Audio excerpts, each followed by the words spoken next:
जय श्री राम, जय हनुमान। नमस्कार आप सभी को। मेरा नाम गीतांजलि दास है और मेरे पति का नाम देवाशीष दास है। मैं यहाँ वॉइस ओवर कर रही हूँ।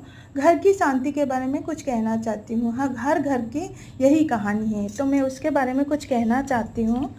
बहुत सारे घर में अपनी ही बहू को बेटी की तरह नहीं देखते हैं, पर मैं यही कहना चाहूँगी, आप अपनी बेटी को जितना लाड प्यार करती हो उसी तरह वो भी अपने माँ बाप भाई बहन सबको छोड़कर आई है, उसको भी आप थोड़ी सी लाड प्यार करनी चाहिए। बेटी और बहू में अंतर नहीं रखनी चाहिए। अगर आप अपनी बेटी को जिस तरह लाड प्यार करती हो उसी तरह आप अपनी बहू को भी थोड़ी सी लाड प्यार करोगे तो वो भी आपको माँ जैसी ही देखेगी और आपको भी माँ जैसी ही समझेगी, ना ही वो आपसे डरेगी।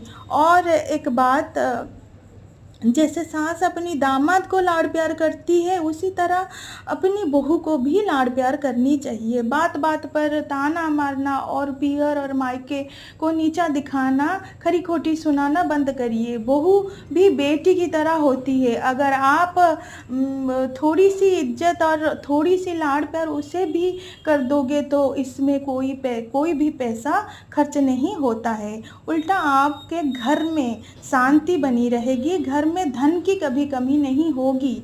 बहू घर की लक्ष्मी की तरह होती है। बहू भी घर की बेटी की तरह होती है।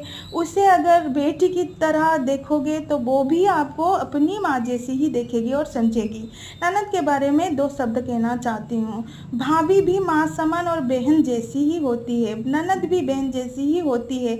अगर आप दोनों घर में मिलजुल कर प्यार से रहोगी, विनम्रता से बात करोगी, घर में शांति बनी रहेगी। और बहुत सारी ननद ऐसी होती है कि अपने ही भाभी को नीचा दिखाने में कोई कसर नहीं छोड़ती है। मैं उनसे यही कहना चाहूँगी, भाभी माँ और बहन समान होती है। अगर आप अपनी भाभी को थोड़ी सी रिस्पेक्ट और प्यार से बात करोगी तो घर में शांति बनी रहेगी, घर में कभी अशांति नहीं होगी। और पति पत्नी के बारे में कुछ कहना चाहती हूँ। पत्नी घर की लक्ष्मी होती है। आप अपनी पत्नी को थोड़ी सी रिस्पेक्ट सबके सामने करनी चाहिए। वो सिर्फ आपके लिए अपने घर को छोड़ के आई है, अपने घर को छोड़ के आई है। थोड़ी सी रिस्पेक्ट आप अपनी पत्नी को भी करनी चाहिए।